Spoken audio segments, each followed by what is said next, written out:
Thank you so much for joining us today. My name is Grace Lopez, and I'm the State Director for Mi Familia Vota Civic Participation Campaign. The American dream includes one of universal suffrage to all of its citizens. And the right to vote is especially significant for those of our fellow citizens that have earned their citizenship by working hard, paying their dues, and learning English. It is a travesty that in the largest democracy in the world, we cannot guarantee the right to vote to all of our citizens. Mi Familia Vota is committed to increasing the political voice of the Latino and immigrant community by educating and working within the community on civic participation through voter registration, promotion of citizenship, issue education, grassroots political activism, and getting out the vote. We believe that empowering our community lies in civic participation. Thus, our voter registration drive has focused on new citizens. This year, approximately 50% of our registrations came from swearing-in ceremonies for new citizens, and many of them may be affected by the Secretary of State's decision, disenfranchising them from the very process that they have fought so much and so hard to be a part of. We are not aware of we at Mi Familia Vota were not aware of this technicality. The training at the Secretary of State's office did not prepare us adequately, and no county clerk notified us of it until the last few days before the registration deadline, when one of our organizers in Pueblo was told his forms were incomplete. We join with our partners here today to call for the Secretary of State to accept these registrations. I'd now like to introduce Adrian Herrera, a Denver resident who has been affected by this ruling. Adrian. My name is Adrian Herrera and I'm 25 years old. I'm a Denver resident. I registered to vote at the SCIU before I began employment there to canvass for Obama. I feel that my right to vote was taken away, basically. I had plans on voting early and I was waiting for my ballot in the mail when I received a letter stating that my registration was incomplete.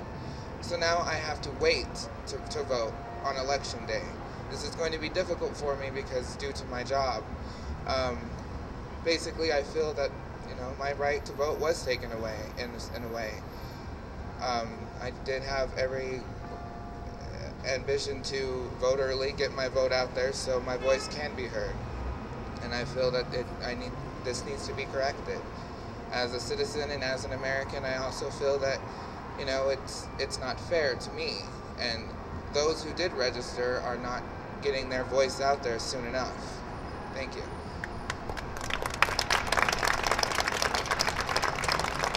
I'd now like to introduce Maggie Coffman. She is a member with 9 to 5 Working Women.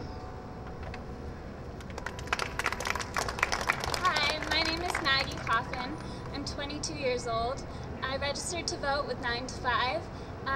And I received a letter in the mail saying that my voter registration was invalid because I gave them my social security number and had not checked the box that I do not have a Colorado driver's license, which I don't have because I just moved to Colorado.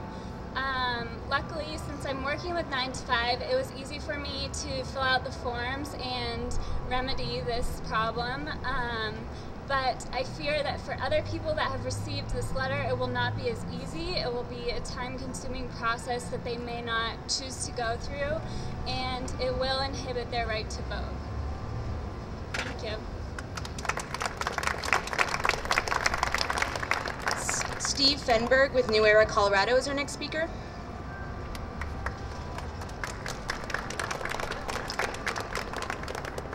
My name is Steve Fenberg, and I'm with New Era, Colorado, which is a youth, civic, and political engagement organization for young people in Colorado.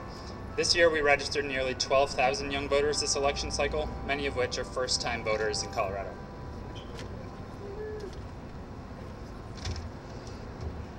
The reason why we are here today, and why thousands of voters may find it more difficult and even impossible to vote a normal ballot, is not because of a state law. It is because of a regulation created and enforced by the Secretary of State's office. And the worst part is the Secretary of State's mandatory training trained my group to instruct voters to fill out a registration form that is directly in violation of this new regulation. When we specifically asked the question, what if a voter has a Colorado driver's license but does not have it on them? For instance, a college student that's on campus that doesn't have a car and might not have the driver's license in their pocket. The trainer explicitly said, That's fine. Just make sure they actually do not check the checkbox on the form. Because if they did that, if they did check the checkbox, did have a driver's license in the state of Colorado, they would technically be lying on a state and federal form. And to sort of illustrate this, we took notes during this training that we had in the Secretary of State's office, and we actually quoted that exact sentence that was told to us and wrote it down on our form that I think we have copies of here today if people want to take a look at it. 2008 is a big election, not because of politics or because Colorado is necessarily a swing state, but in my opinion because it marks the political coming of age of an entire generation of Americans. This technicality is sending the wrong message to these first-time voters. We cannot risk sending the message that we don't want young people to participate in our democratic process. These are the exact voters that we should be encouraging the most to participate. The damage has already been done to an extent by sending voters confusing and conflicting letters that lessen our trust in the election system. We urge Secretary Coffman to stop the damage immediately and add these voters that have provided a valid Social Security number to the voter rolls and to vote like every other voter this election. It is a critical time for the health of our democracy in 2008 and beyond, and we ask, since the problem started in the Secretary of State's office, that it ends there today.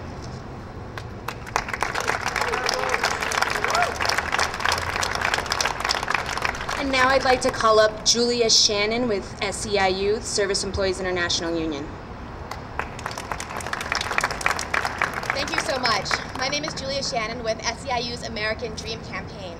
Like Steve, I also attended a training that was held at the Secretary of State's office and left with the understanding that a voter could provide a valid Social Security number to complete the identification portion of the voter registration form. Many thousands of voters are being affected by this problem. Voters who provided valid Social Security numbers are now being, in effect, required to register twice. Furthermore, voters are receiving confusing and often conflicting information about the timeline and the process to follow to correct this problem. This is compounded by the fact that each county is following a different system to deal with the problem of voters who have a missing checkbox.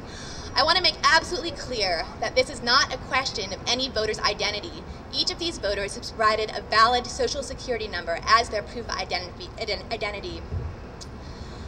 We strongly urge the Secretary of State to adopt the simplest and easiest solution that will allow voters who have provided a valid Social Security number on their original registration form to be added to the rolls so that they can vote on Election Day along with the rest of us. Thank you so much for your time today.